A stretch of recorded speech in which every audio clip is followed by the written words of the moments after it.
Welcome to the first of our spring landscape and turfgrass webinar series presented by the Urban Ag Council. We thank all of you who are members of the association and hope that you'll find this presentation very useful.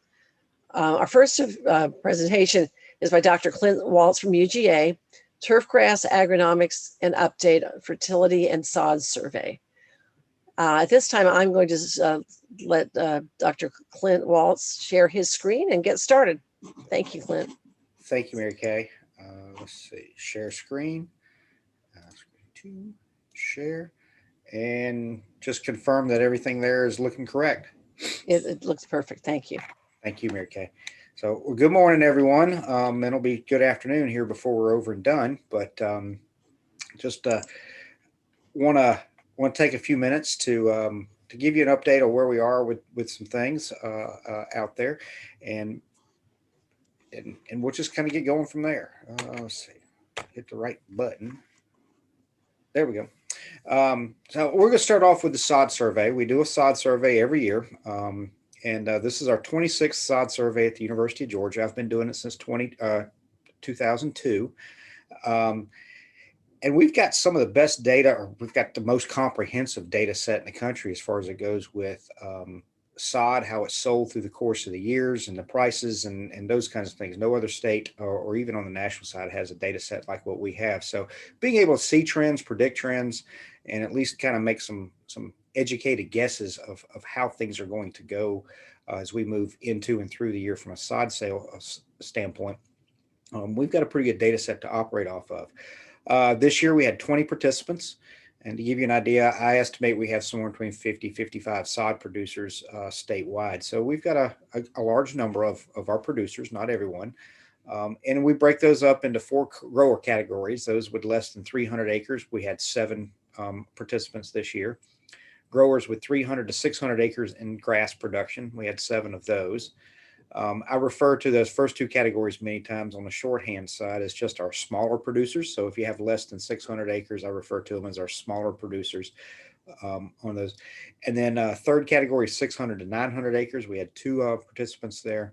And then greater than 900 acres in grass production, we had 4 participants. And I refer to that collective group, the number 3 and 4. So if you have over 600 acres, I'll many times, again, just from a shorthand standpoint, refer to those as our larger producers.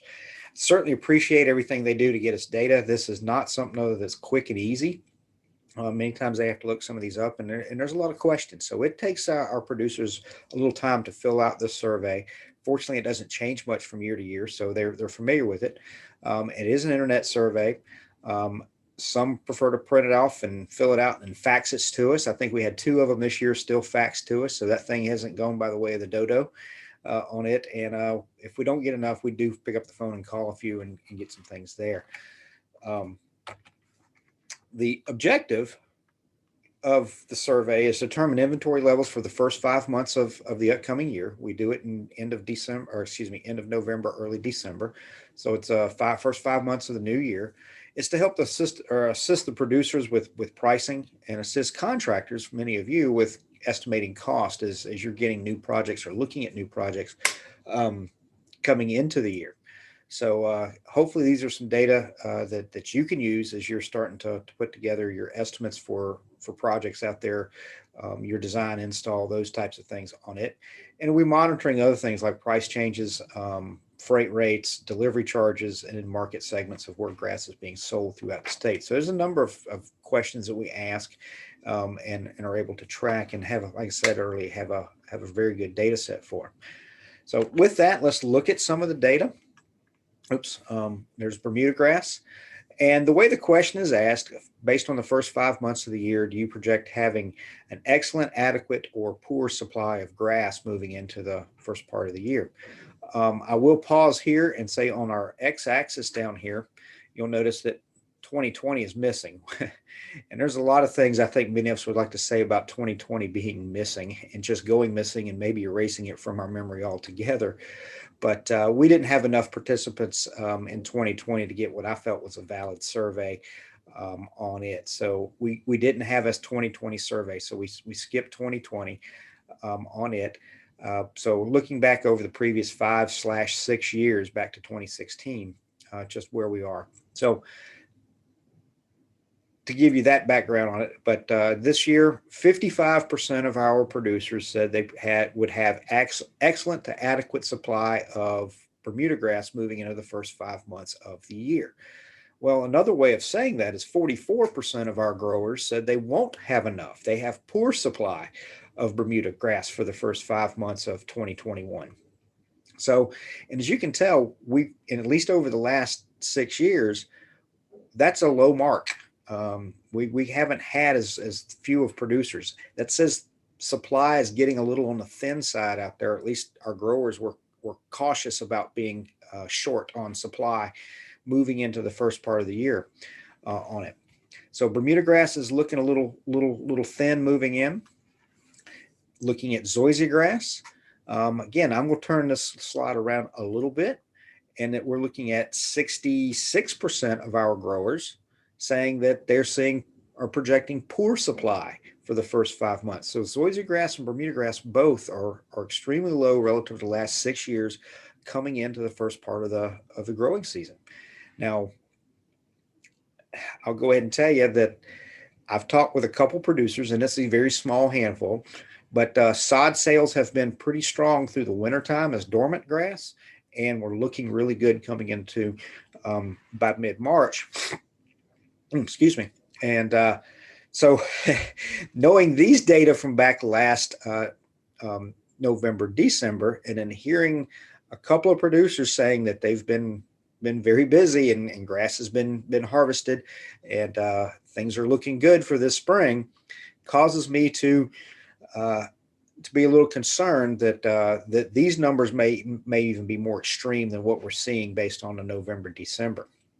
On that the supply in the market chain out there, or in the supply in the fields, may become less than what we even forecast on these. So it could wind up becoming even more exaggerated. So the word I used for Bermuda grass was worrisome.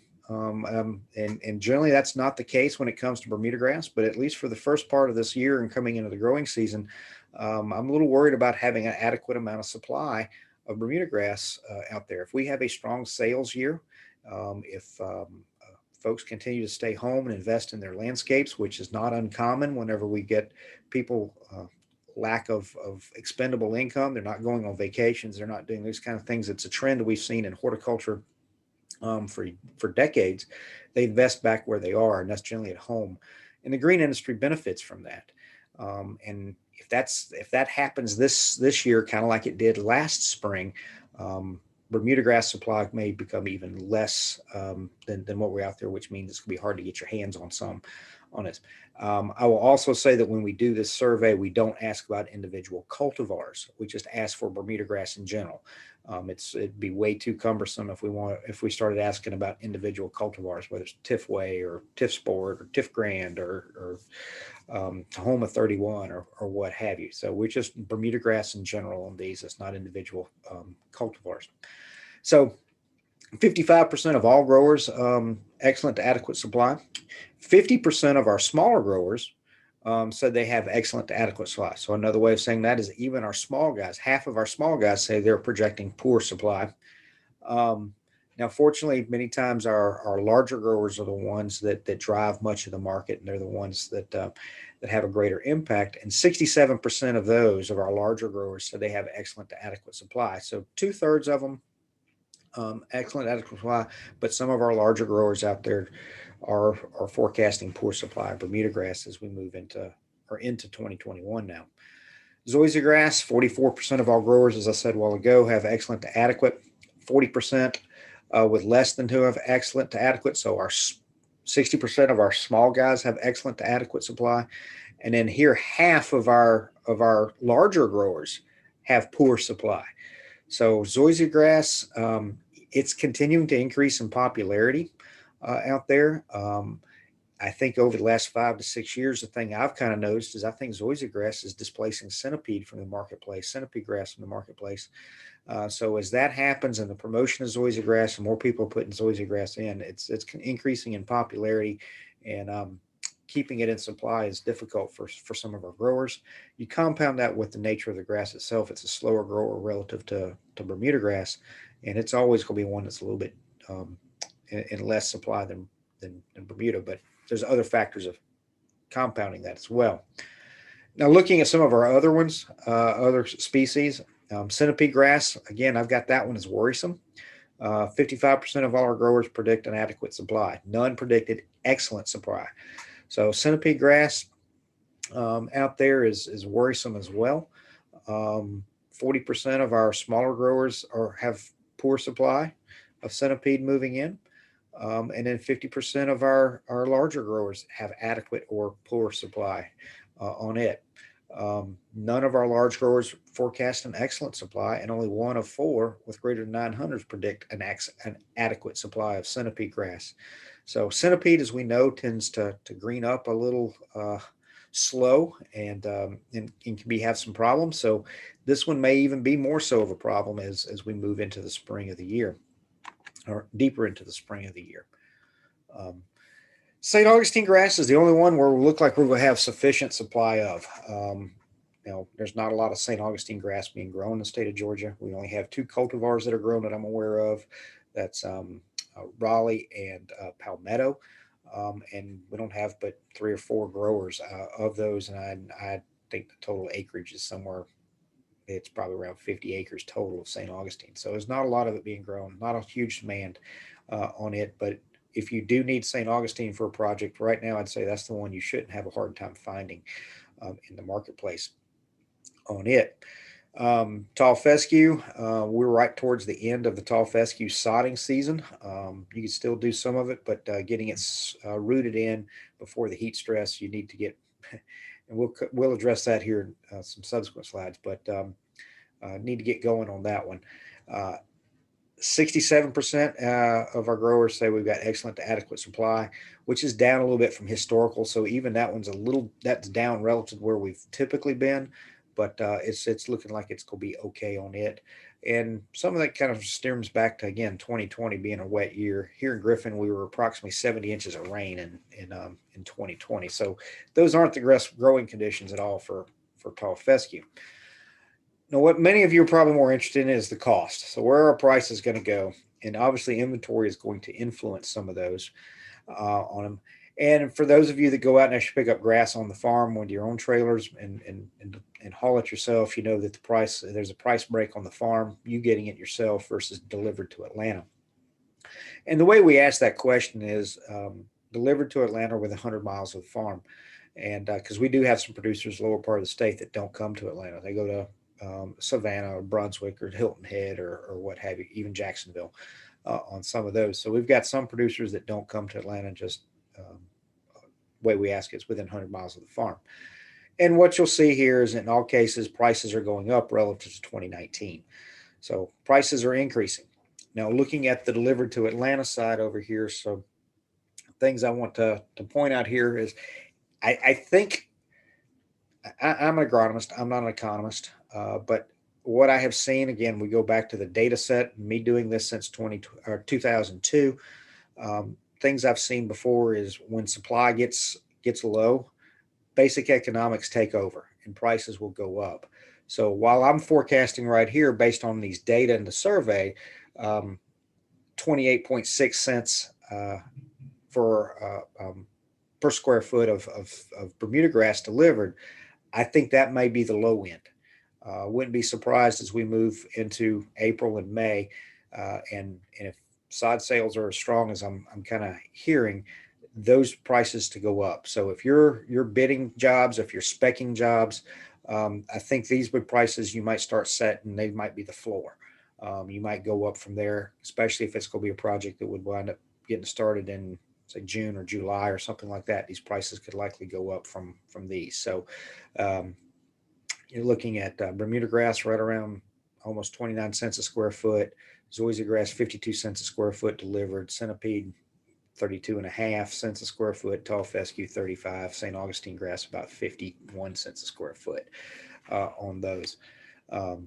So again, I think these are going to be the low water mark as we move through through the year. Now, these could come back into and stabilize. The thing you do have to remember is grass is constantly growing in the field. So inventory, as we move into more of June and July, August, inventory may actually come back and help out a little bit as new grasses or new fields get grown back in and new grass becomes available on it. So these may stabilize, prices may increase and then drop back a little bit. But early on, I think these would be very much the low water mark going forward. So some conclusions relative to 2019, prices for all species will increase. These are the price expectations for the first 5 months. For our Bermuda grass growers, which are all 20 of our surveyed, 70% of them forecast remain steady. I think that might be optimistic. Again, my experience of doing this through the years, I wouldn't be surprised at all if that number actually is up relative to what these data indicated from back last November, December. Zoysia grass, 41% of our Zoysia grass producers, so those that actually grow Zoysia grass, 41% forecast a price increase for the first 5 months. So that's probably going to be consistent with what I'm saying, is that Zoysia grass will go up. Centipede grass, 64% of our growers with centipede say they will remain consistent. Potential shortage there, or a worrisome amount. Again, I can foresee centipede grass actually creeping up a little bit. Tall fescue and St. Augustine grass, where our growers are thinking they're going to be fairly stable pricing wise, that may be hold very true. So long story short on this is our data from the survey say that we're thin coming into thin on inventory coming into January and February of this year, first 5 months of this year. Prices are going to go up. And again, from experience, is if we have a strong spring sales on side, that inventory is going to decrease, and as inventory decreases, prices are likely to go up a little bit on those. So take that for what it is. And right now, again, I've heard from a couple of producers that spring first 2.5 months anyway have been pretty strong, and forecast was looking pretty good for the next month or two as well. And generally, historically, this is the time of year when we see sod sales really start to pick up and go. Is mid to late March, and then that window will stay open pretty well full bore through about mid-June. Then it slacks off a little bit historically, but we're coming right now into a period where historically sod sales really begin to boom on those. So that's the sod survey. Clint, before we move forward with the fertility information, if anyone has a question, feel free to either put it in the chat box, or if you have a question about the sod survey, you can open up your mic and ask now. Sure. And the full report is on our website. It's on the Urban Ag website as well. And I think we had it published in the last newsletter, correct, Mary Kay? No, and we have sent it out by email, but it will be in our magazine that'll hit mailboxes about April 1st, but also on our website. Okay, very good. Thank you. So if no questions, let's move forward. Okay. Talk about establishment. This was one of the things we had back in January at Landscape Pro, was to talk about establishment a little bit as well on it. Just remind folks of where our climatic zones are. We can grow warm season grasses that are grown in the state of Georgia. We can grow them from Valdosta to Ellijay. So the entire state, we can grow our warm season grasses, whether it's Bermuda grass, Zoysia grass. We can grow those from the southern border to the northern border on those. Tall fescue is really the one exception.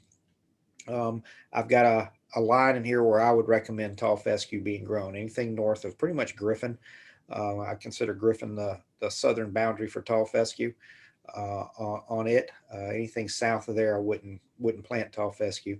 And of course, some folks ask about centipede and St. Augustine grass. There's a lot of centipede and St. Augustine grass in the Atlanta market for sure. Not maybe the ideal, but can it be done? Yes, it can. And then, of course, Tift Blair was bred between Tifton and Blairsville, so for cold hardiness. So there is some centipede grass that can go further into North Georgia. So the biggest restriction, of course, is tall fescue, just not getting too far south with tall fescue. Quick reminder of our primary grasses we have here in the state, and one certainly under production: Bermuda grass, centipede grass, St. Augustine grass, and zoysia grass. I do get calls and discussion each year on things about Bahia grass, buffalo grass, carpet grass, and seashore paspalum. So there are some secondary species, but none of these are really being grown in production for any large degree here in the state of Georgia, and certainly not a whole lot for commercial landscape use out there. So on these secondary grasses. Most notable is seashore paspalum that's used at Truist Park for the Braves. But that's not one that we'd recommend for residential lawns. Cool season grasses, tall fescue is really the one that we would go with out there.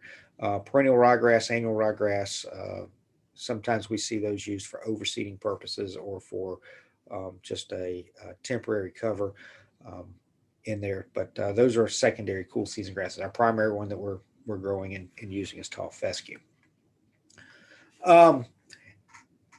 I say that you can solve about 70–80% of your turf problems if you can do two things and do them right. One is proper grass selection. Put the right plant in the right place. Don't put Bermuda grass underneath a shade tree on it. So choose the right species, choose the right cultivar, get the right grass put in the right place in the landscape. If you can do that and then do the proper site preparation in the way of tilling and fertility and soil amendment and that kind of thing, you're going to wind up setting yourself up for success with turf, with grass.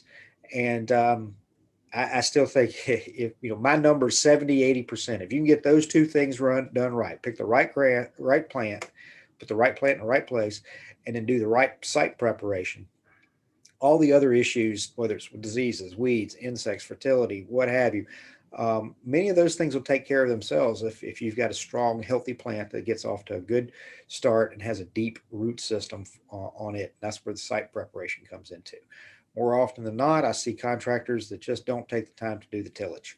And I understand we're all busy, and green side up is a real good philosophy and an easy thing to teach and coach out there when it comes to training new people. But it's what you do before you go green side up with sod on it.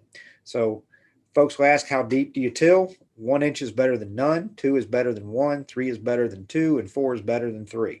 So till as deep as possible. Work that soil up. You want to, whether it's seed or sod, you want to wind up working that soil up such that those roots, as they move down into that soil profile, can get as deep as possible. The key here is deep root system. The more soil volume you explore, the deeper those roots are, the more soil volume you can pull water and nutrients from. So tilling as deep as possible, letting those roots get down as deep as possible is only going to help you, whether it's drought issues or recovery from diseases or spring green-ups every year in and out. This is the stage it's best to do some of your soil testing. So do a soil test, incorporating things like phosphorus and potassium and lime into the soil as you till it up. This is an ideal time for that. It's the best time to do that, especially for phosphorus and lime. Getting those into a 3–4 inch tilled root zone is much better at that point than it is trying to get it to move in topically after the grass is established. So do your soil test just prior to starting a project. As you start to till, whatever those recommendations are for phosphorus and lime, if you need it, go ahead and work those into the upper 3 to 4 inches of tilled soil. We have done some work looking at other soil amendments like compost, and actually applying and incorporating that into the upper 4 inches of soil. It has helped with rooting. It has helped with water retention and water conservation. So incorporating some compost in the upper 4 inches, anywhere 500 to 750 pounds per 1,000 square foot, incorporated into that upper 4 inches is a big help. 500 to 750 pounds per 1,000 square foot. We've looked at several composts. The two that have actually shown maybe a little bit better on some things are the Foothills compost and the Soil 3 or Soil Cubed. Again, the key on both of those was incorporated into the upper 3 to 4 inches on those. So that's what we don't see many times, and that's one of the things that, especially when we get in drought situations or stress situations, it's those well-prepared sites that will outperform poor performed site preparation. I've already talked about root zone preparation a little bit.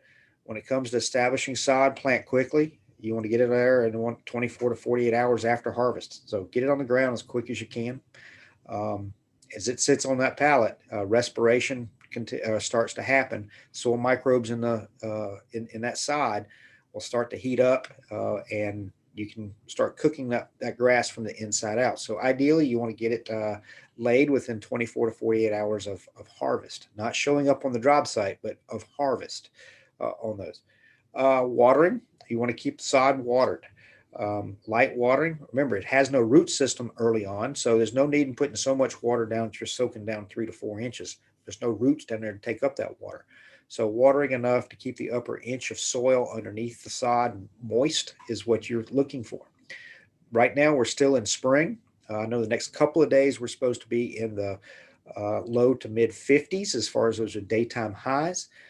So when these skies clear off and we're in the 50s, 60s, and we've got humidity drops down to 30% and these blue skies, we can get desiccation. So these grasses that are showing up on job sites now that have a little bit of green in them, what you don't want to do is have these desiccate or dry out anywhere here the next 2 to 3 weeks. So getting a little water back out on them on a regular basis right now as you're starting to lay these grasses here in first part to middle part of April.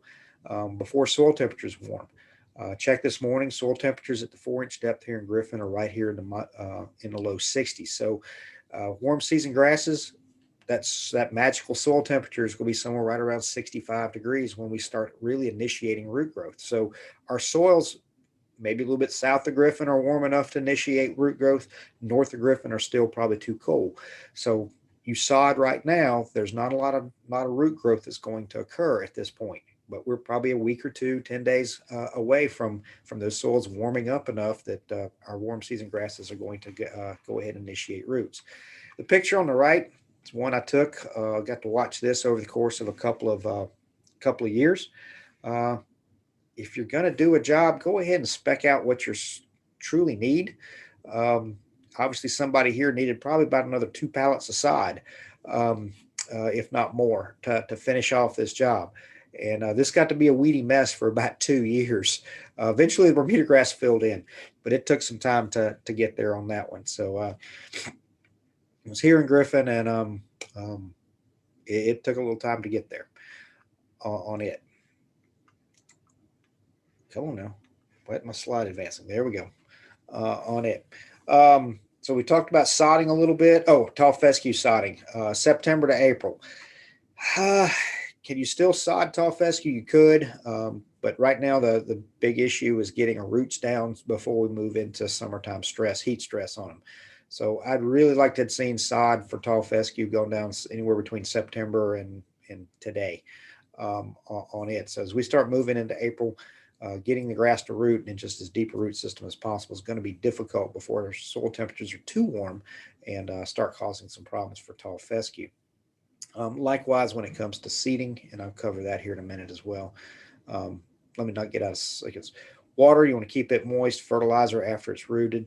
And if you're sodding tall fescue this time of year, I think having it on a preventative fungicide program for brown patch would be a wise idea. We're about to move into environmental conditions that are very favorable for that fungal disease, brown patch. It's a Rhizoctonium.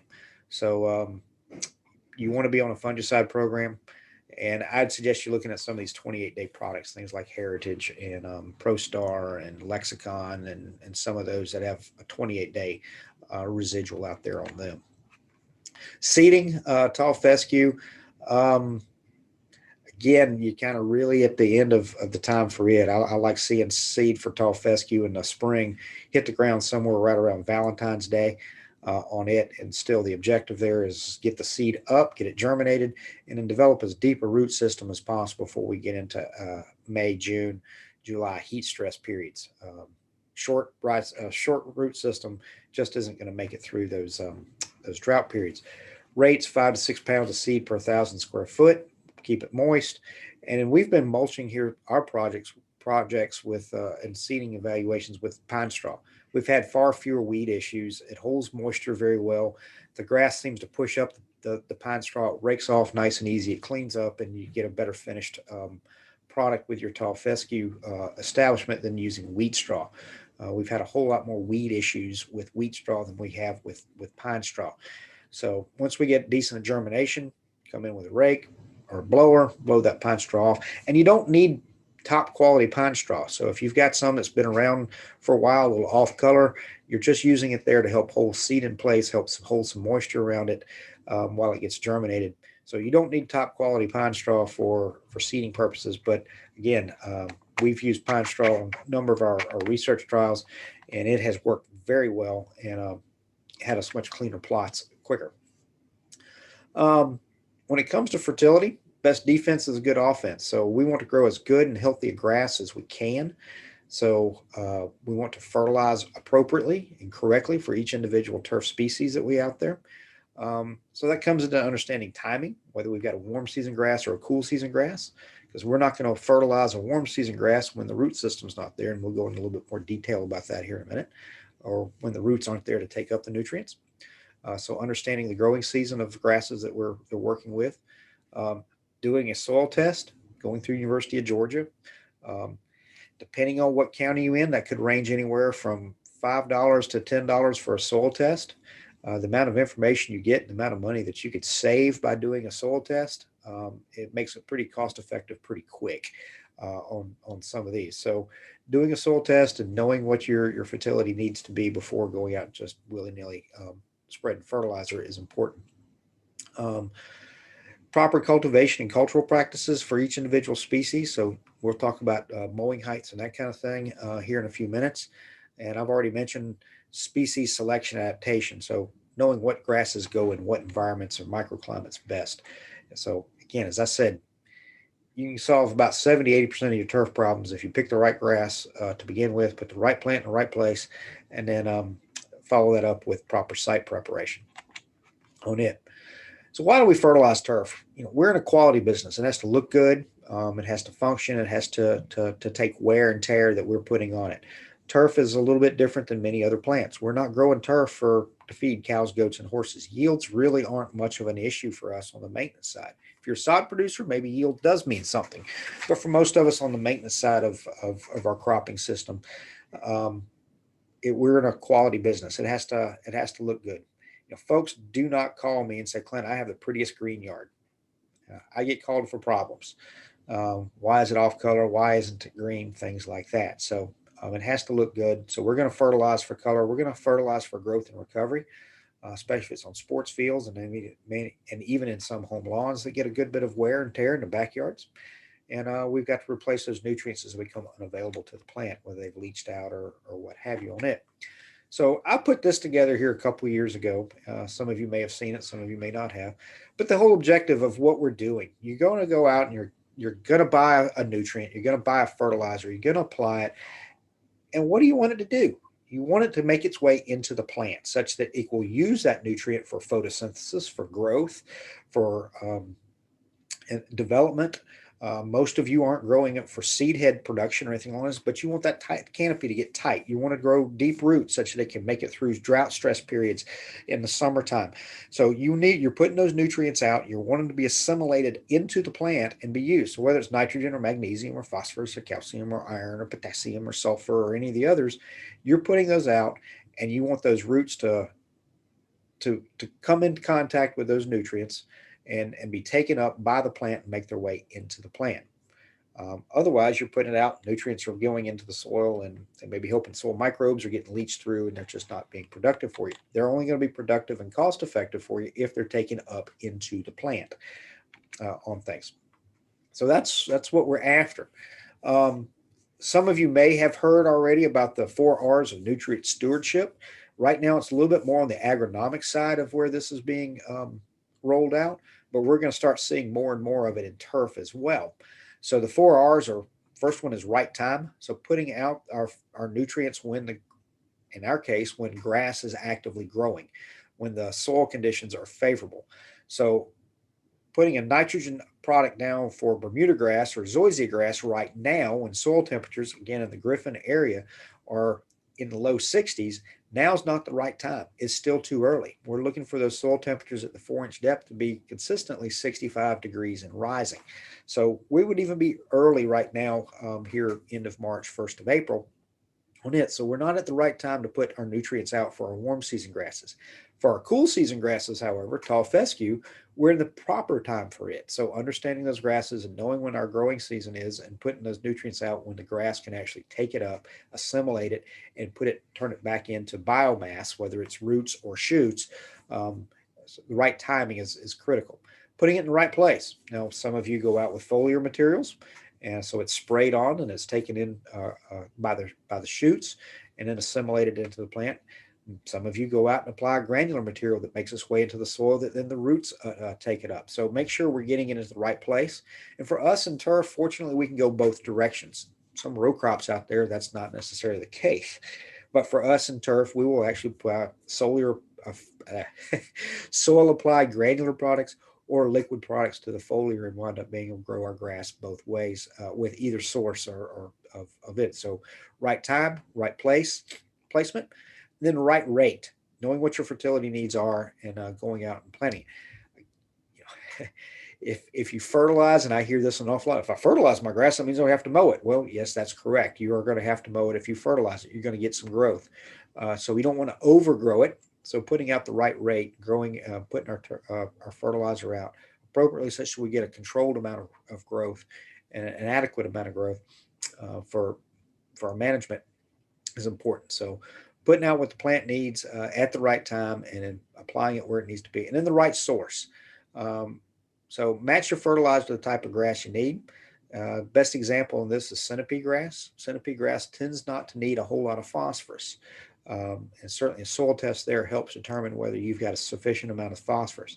If that's the case, you go looking for a zero containing phosphorus product. So something like a 15015 or an 18018 is more appropriate for centipede grass. So the 4 R's: right time, right place, right rate, right source for fertilizers. And as I said, you're going to see and hear more of this over the next coming years of just trying to be good stewards of fertility.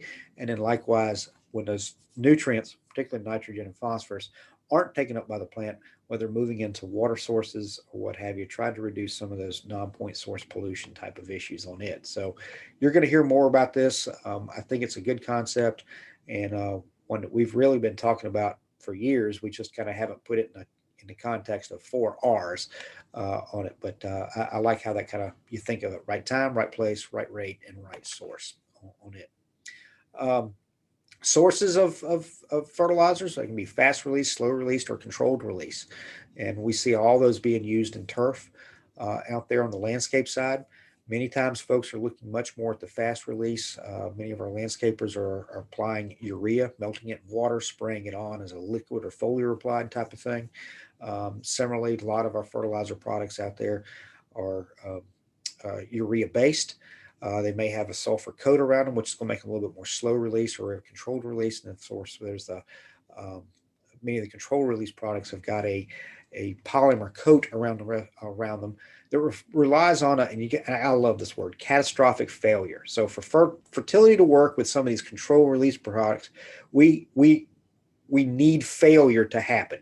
We need the coating to fail, rupture, wear down with time, and then when that happens, there's generally a soluble source of nitrogen or other fertilizer on the inside that then makes its way out into the soil for plant uptake and that type of thing.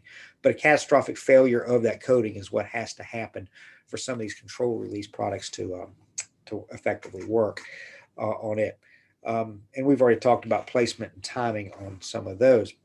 Likewise, the slide here I've already talked about a little bit, and that root growth for our warm season grasses really doesn't begin until we get soil temperatures at 65 degrees at the 4-inch depth. So you ask, how do I know that? Well, you can check georgiaweather.net, and that's a series of weather stations statewide maintained by the University of Georgia on it. And start monitoring it. You can get 2-inch, 4-inch, and I believe it's 6-inch soil temperature, soil depth on those. So Georgia weather, or get you a good old thermometer right here, soil thermometer, and measure it yourself. And some of our fertilizer salesmen be happy to give you a soil thermometer. I've seen those as giveaways at trade show booths and those kinds of things, and monitor them yourself. I've had most time it's homeowners say, "Don't you know we have hard soil? I can't get that tying in. On it, can I use a meat thermometer?" To which I say you can use whatever you want to. The problem with meat thermometers is typically the temperature starts at about 120 degrees. And trust me, if you put a meat thermometer in that starts registering at 120 and the needle moves, turf isn't your problem. That thermometer may be indicating a little bit of where you're looking to spend eternity out there on it. So if you get a thermometer and do it yourself, make sure it's measuring in the range that we need. And for us in turf, warm season grasses, if it's measuring between 40 and 80, 100 degrees is where you need to be on those. So yes, I understand a meat thermometer has a much thicker, heavier tine. You might be able to get that into our hard, crusty soils on those, but if the range isn't there, it's not going to do you any good on it. Certainly, there's plenty of products out there. The homeowners see these things in the big box. If you look at these real close, this is a 3004 product that says apply in early spring on those. For warm season grasses, Bermuda grass, zoysia grass, absolutely not. For tall fescue, this may be a good product on those. So again, knowing what grass you need, certainly not on warm season grasses at that point. Tall fescue, fall and spring is when we look to fertilize. So we should be making a fertilizer application on tall fescue somewhere in the next 15 to 30 days on it. That would be the last one we have until next September or October on it. So a pound of nitrogen somewhere here in the next 15 to 30 days for tall fescue. And that'll really be the last nitrogen that you should put on tall fescue moving into the year. I'm aware of some landscapers that put out about a half to 3/4 of a pound somewhere late May, 1st of June, just to kind of help. And I agree, that does seem to help tall fescue a little bit. If you can get it out, get it watered in, and many times it helps either to be on a fungicide program, because you put that out and get succulent growth, say in May, early June, brown patch can hit it, and the tall fescue is not going to recover from brown patch in the summertime. Unless we have an abnormally cool summer. But so you've got to guard against putting nitrogen out and then right environmental conditions for or favorable environmental conditions for disease onset, and then you create your own problems on those. Many times analysis is out there. You'll hear me say 1648. And I know some of you have a hard time and y'all scratch your head and laugh at me and giggle behind my back. You can do it in front of me too. That you can't find a 1648. Nobody makes a 14. That's not true. You can find it. It is out there. It is difficult. I give you that. But I am aware of some products out there like a 3238 that's being marketed and sold in the retail market, the commercial retail market. So your commercial landscape supply stores do have. I've seen the 3238 on shelves on a couple of those. So that's close enough. That's similar. So look for something other similar to those. We are getting past the time where it's ideal for putting out lime and taking your soil sample. Generally, I like to see those done in November, December, and then lime being applied in January, February. Lime is slowly soluble in our soils. It takes 3 to 4 months. So if you applied lime, let's just say February 1st, so that's all of February, February, March, April, May, then we're coming into the growing season. So we've adjusted our soil chemistry such that our plants can take up those nutrients more efficiently. And that's the big thing with pH and lime, is adjusting the soil pH to efficiently use the nitrogen or the nutrients that we're putting out, paying for in those fertilizer bags and putting out. Again, for that $7 or $8, $9 soil test that you send off to UGA, they do 2 pH tests. One is just a pH test. What is the pH of that soil? And I'll tell you whether you need lime or not. It doesn't tell you how much lime you need. That's based off of the second test they do for that same price. It's called a lime buffer capacity, and that will tell you how much lime you need. So when that recommendation comes back and says that you need to do 50 pounds per 1,000 square foot, and that's where that comes from, was that second pH test there.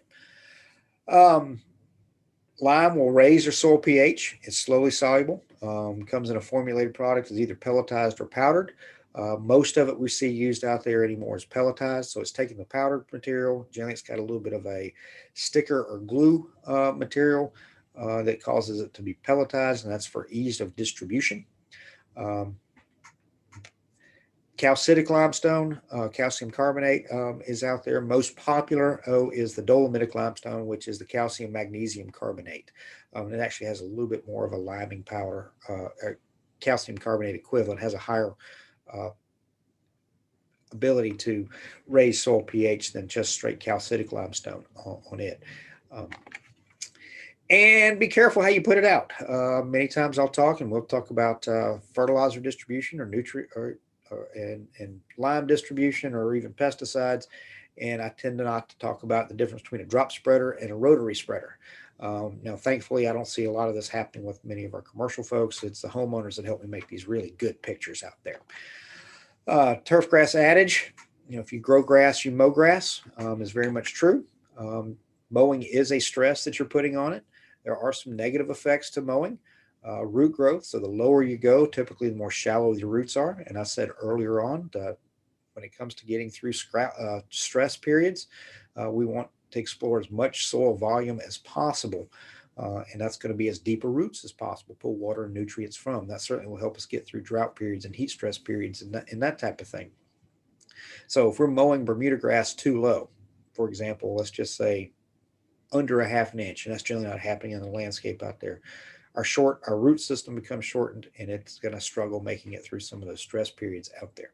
And we'll talk about proper mowing heights for commercial landscapes and residentials and that kind of thing here in a minute. Scalping, obviously, you've got an issue here that's excuse me, more aesthetic. Weeds are opportunistic plants. So if we open up that canopy, allow sunlight to get into it, we get weed seed that will germinate, and we get more weed issues when we start doing things especially like scalping and opening it up. We've also caused a stress, and that grass is more susceptible to diseases or insect attack as well. We reduce the stress tolerance to be able to make it through those heat, drought stress periods that we can and will get in the state of Georgia out there. And we reduce its overall vigor and persistence of the stand if we're mowing infrequently or scalping or mowing too high or too low on those. This example of not having a good sharp mower blade, which you see here on this, and this is St. Augustine grass, is a blade that was dull. Now behind it, in the background back here, we see some that they got cut well, but here's one where it didn't get cut very well. We have some of the veins still sticking up on it, and that's just an opportunity for disease to enter that plant. And same thing for extra water loss and what have you on it. So sharp mower blades is important. Some positive effects, certainly some of them can be aesthetics if you like striping. Now this is one of those things that works a whole lot better with a reel type mower than a rotary type mower. And some grass species will stripe up better than others. Can you get it done on Bermuda grass? You can. It's not easy, but it's on it, but it can be done. Zoysia grass sometimes can stripe up a little bit better, but our cool season grasses do the best on that one. I'm not a big fan of stripes, but that's a personal preference on those. And I know some of you out there have clientele that do like to have that striping appearance and look on them, but it's going to work much better with a rotary type mower and certain grass species. Texture, if you're after that leaf texture, so mowing can affect leaf texture as well. Keeping it properly mowed can keep the right leaf texture that you're after. Color, uniformity, smoothness, and overall appearance. Again, these are quality aspects that we have to deal with in turf. Many of you may be familiar with the 1/3 mowing rule, where we say you don't remove more than 1/3 of the leaf canopy in a single mowing. So that helps reduce some of that scalping. That helps reduce putting that additional stress on our grasses out there on those. Letting it grow up too far and cutting it down and increasing that 1/3 mowing rule going higher, we can overwhelm the soil microbial system out there with excessive clippings. Returning those clippings actually works pretty well for us if we especially if we maintain the 1/3. Those nutrients we pay money for, taken up by the plant. If you cut your clippings and let them fall back into the canopy, they break down, the soil microbes break down, and those nutrients can become useful again. out there. So return your clippings, but we don't want to overwhelm the system so much that we cause some other problems. And the 1/3 mowing rule helps us do exactly that. So for home lawns, warm season species like to see Bermuda grass and zoysia grass being maintained somewhere right around 1 to 1.5 inches. Centipede grass 1.5 to 2, and St. Augustine grass 2.5 to 3 is a good place to hit, or 3 to 4 on St. Augustine grass. And if you notice my cartoon here, we've got root growth is kind of mirrors the top growth. And these heights that I'm giving you here would be ones that, so for Bermuda grass and zoysia grass being maintained at 1 to 1.5 inches is what's going to optimize our root growth down here on the other end of the spectrum. So the heights I'm giving you there are where we're trying to optimize and get as deep a root system as possible. For cool season grasses, and the real one I'm going to talk about here is tall fescue. Can you mow tall fescue in Georgia at 2 inches? You can, and this is the time of the year to do it. But what you can't do is go to 3 inches in June and expect you to have root system. So if you're going to go and trying to optimize your root system, so somewhere here mid-April, mid to late April, you need to start bringing that mowing height on up to 3-4 inches such that we can grow roots as deep as possible before we start getting warm in May and June on those. You wait too long, you're not going to have roots down as deep as possible on those. If you want to start dropping your mowing height again in October, November, heading towards 2 inches, tall fescue mowed at 2 inches is absolutely gorgeous. There's no doubt about it. But before we get into the heat stress, you've got to get those roots grown, and you can't do it at the last minute. So again, sometime if you're going to be trying to get tall fescue through the summertime, somewhere mid to late April is when you need to start moving those mowing heights up to 3 to 4 inches. Who knows? Last few minutes, I want to talk about some grasses that we have coming on, maybe some of the new guys that are coming on that I'm aware of. For Bermuda grass, we've got Tiff Tuff. It's not new, but it certainly is more of it now in the marketplace, and it's being used much more. It's a UGA grass. It came out of our breeding program down in Tifton. Its real claim to fame is its drought tolerance, its wear tolerance. It's excellent and ideal for landscapes because of that. So it's a grass that I think works real well in the general and average landscape and sports fields in the state of Georgia on those. We have a new one that I'm aware of that's coming to the state of Georgia. It's Bimini. Some golf course I've seen it in plots down in South Florida. There's some golf course superintendents in Florida that believe that Bimini, or what they're calling Bimini now, is the original 419. I'm not so sure I buy into that, but it is a good looking Bermuda grass. It's a selection off of some old Bermuda grass fairways. The big thing in Florida, and it really makes a difference down there, is it holds its green color deeper into the fall of the year. And for the folks in Florida where, their winter may be a matter of about 2 weeks, holding green color and not going off color is certainly a major advantage. But I'm aware of one grower, and I think there may be a second one here in the state of Georgia with some Bimini on it. I'm not sure how much he has in supply and whether that's ready yet. I know he's had some, and we've got a little bit here in Griffin, and I'll be evaluating and looking at that for landscape and homeowner use this coming year. We'll get that in some of our plots on it. So at this point, Bimini here in the state of Georgia is still a little bit of a question mark. I know we've got some for sale, but as the year goes on, next 2 years or so, as I continue to look at it and just see how it does, I'll have more information there. Similarly, I know of a producer that's going to be putting in some Tahoma 31. They put it in last year or be putting it in this year. I forget exactly how they said they were going to do it. We've had that in some NTEP trials through the past, and it has performed similar to our standard cultivars. Come out of Oklahoma State, but it also came through the same screening program that Tiff Tuff did for water conservation and drought hardiness. And it's been right there and performs very well with Tiff Tuff on it. So Tahoma 31 is a new one that will be hitting the market. You're likely to be hearing more about it and seeing more marketing from it, but it has performed well for me here in Griffin as well. Those of you that know me well enough know that I will be honest and tell you what I see of these grasses and how I think they're going to perform, and I try not to be particularly biased. Seeded Bermuda grasses out there, Arden 15, Monaco, and Rio. If you still find any Riviera, but from what I understand, that's one that is being phased out of production fields in Arizona, being replaced with Arden 15, Monaco, and Rio are the three that I would say approach the qualities of the vegetative hybrids on those. So there are some seeded Bermuda grasses, some newer ones hitting the markets on those. And I need to go back and double check the prices on some of those. The $30 a pound that I was certainly with some of the old prices for Riviera and Princess 77, but I'm not sure if Arden 15 and Monaco or Rio are at that price point. It might be a little less. So I need to check those on those. When it comes to zoysia grass, Innovation is a new one that I'm aware of a couple producers being putting in. We may have one comes available, may have it far enough along in production this year that it may be mid to late summer before it's available.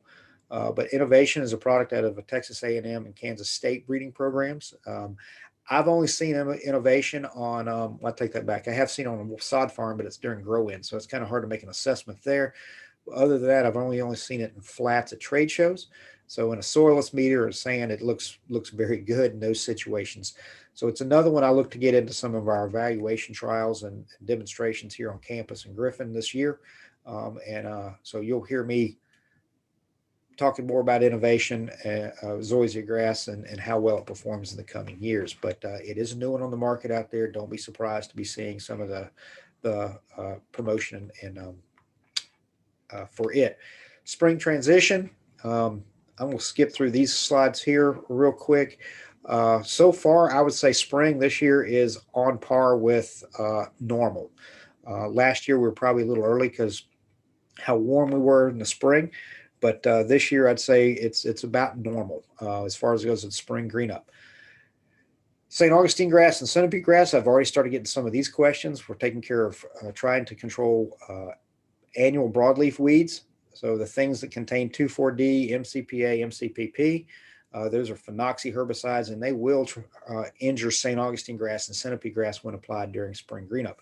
Let your mower be your weed control program starting about now on some of those. That's what St. Augustine grass can look like with phenoxy injury applied during the spring green up of the year. Centipede grass, Manor MSM, this time of year can cause some significant injury here too. I've been a bit surprised this year. I've handled about 4 or 5 questions around the state of folks looking to take centipede grass, selectively taking centipede grass out of zoysia grass. Now, it's not necessarily labeled for this, but centipede grass is susceptible to metsulfuron methyl. So as a selective centipede grass control in zoysia grass, apply metsulfuron methyl now to that mixed stand of zoysia and centipede, and we should hurt centipede grass enough that the zoysia grass would take over. So it's a little bit backwards thinking in some of these sometimes, but I've been a bit surprised this year how many of those questions I've already had of how do I selectively take centipede grass out of zoysia grass. And this would be a method to do that. As we move deeper into the spring of the year and the summer of the year, this is going to be a little bit more difficult, but going after centipede grass with metsulfuron methyl now can be a selective way of taking it out of zoysia grass, or even Bermuda in that respect. Last slides, really important dates in 2021. Our Sod Producers Field Day and Southeastern Turf Conference. This will be in South Georgia and Tifton area, November 3rd. Many of our local county agents are always putting programs together, and Mary Kay is going to have this series moving on for the next, and I'll let her remind it, next 3, 4, 5 weeks on it. So there's plenty of opportunities for education and pesticide credits. Don't forget our website, georgiaturf.com. A lot of our information is up there. And I'm going to try not to be a Twitter quitter. I got something I can post up there now, as a matter of fact, and I may try to get that up today or tomorrow on it. So at Georgia Turf is my Twitter handle on it. With that, Mary Kay, I apologize if I ran over, and I am happy to take any questions that anyone may have. And thank you, as always, excellent information.